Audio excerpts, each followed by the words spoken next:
Bien, bonjour tout le monde, c'est la critique du samedi. Aujourd'hui, on va faire une critique du film Spiral, l'héritage de Saw. Commençons donc par la présentation du film et quelques petites anecdotes. C'est parti. Spiral, l'héritage de Saw, alias en VO Spiral from the Book of Saw, est un spin-off de la franchise à succès Saw. Mais ça, je pense que vous l'auriez deviné. Il s'agit d'ailleurs du premier film de la saga qui ne montre pas Tobin Bell, l'acteur de Jigsaw qui est malheureusement absent de ce film, qui n'est montré que par quelques photos. Le film est réalisé par un habitué de la saga, Darren Lynn Bousman, qui a réalisé Saw 2, Saw 3 et Saw 4. Le film mettait en vedette plusieurs stars, l'incroyable Samuel L. Jackson et Chris Rock, qui est habituellement un acteur de comédie, mais c'est lui-même qui a eu l'idée du film et qui le proposa aux producteurs de la saga Saw. L'idée fut donc reprise par les scénaristes Josh Stolberg et Pete Colfinger, déjà scénaristes du film Jigsaw sorti en 2017. Le film est sorti le 14 mai 2021 aux États-Unis, puis le 21 juillet 2021 en France. Donc oui, on a déjà attendu pas mal de temps pour avoir le film, ce qui était relativement plutôt énervant. Le film a un budget de 20 millions de dollars et a, aux dernières nouvelles, remporté 36 255 962 dollars. Après, on n'a pas trop eu d'actualité sur le box-office depuis un mois et demi, 2 mois. Donc on est certainement loin du box-office définitif du film. Le film a pour projet de relancer la saga après le semi-échec de Jigsaw. Donc, c'est pour ça que par exemple, on n'a pas Tobin Bell. Mais, le réalisateur Darren Lynn Bousman a annoncé que si le film faisait un succès, il y avait plusieurs autres films Saw à prévoir. C'est-à-dire un Spiral 2 et un Spiral 3. Et en plus de ça, un Saw 9 et un Saw 10. Et peut-être même un Jigsaw 2. Parce que parce que leur but est en gros de créer un univers cinématographique à la Marvel, mais avec Saw.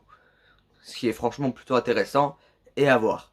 Passons maintenant à ma critique du film. J'ai eu beaucoup d'appréhension avant d'aller voir le film parce que les bandes annonces ne me donnaient vraiment pas beaucoup envie. Et même le film avait l'air plutôt moyen. Donc clairement, je pense que mon appréhension se comprend. Mais au final, le film était génial. Si... Sauf les 30 premières minutes qui étaient vraiment très très moyennes. Et qui ne ressemblaient tout simplement pas à un film Saw, le film a réussi à se rattraper par la suite avec les 60 minutes restantes. Le film a une histoire très bonne, très bien ficelée, et qui, comme le premier Saw, nous fait douter à plusieurs reprises qui est le nouveau tueur au puzzle. Le film est bien moins violent que certains de ses prédécesseurs, mais il reste quand même toujours un peu avec des scènes qui, je dois l'avouer, font quelque chose. Les acteurs sont très bons, surtout Samuel L. Jackson, parce que c'est Samuel L. Jackson, quoi, hein, qu'est-ce que tu veux que je te dise. Même dans les films nuls, tu réussis à l'adorer. C'est parce qu'il joue trop bien. La réalisation est plutôt moyenne. On sent parfois quand même un peu la patte de Darren Lynn Bousman, mais je trouve qu'il a quand même bien changé de réalisation entre temps.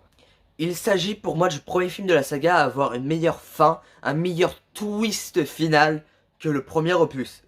Ils en auront mis du temps pour avoir une meilleure fin. 17 longues années, putain. La fin en tout cas m'a fait beaucoup plus de choses que quand John se lève juste après que Adam ait écouté la cassette de Zep.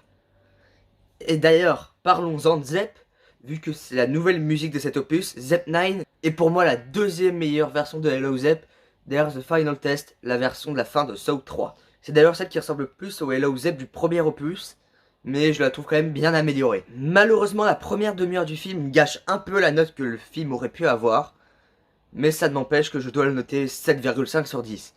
Il s'agit pour moi du deuxième meilleur opus de toute la saga Saw, évidemment derrière le premier. Donc clairement vous comprendrez que je n'ai pas été déçu du tout par ce film, je l'ai même adoré. Donc voilà, c'est la fin de cette vidéo, j'espère que ça vous a plu. Si oui, n'hésitez pas à mettre un pouce bleu, vous abonner à partir de chaque compte et à activer la cloche. On se retrouve samedi prochain pour un nouveau film ou un nouveau jeu vidéo.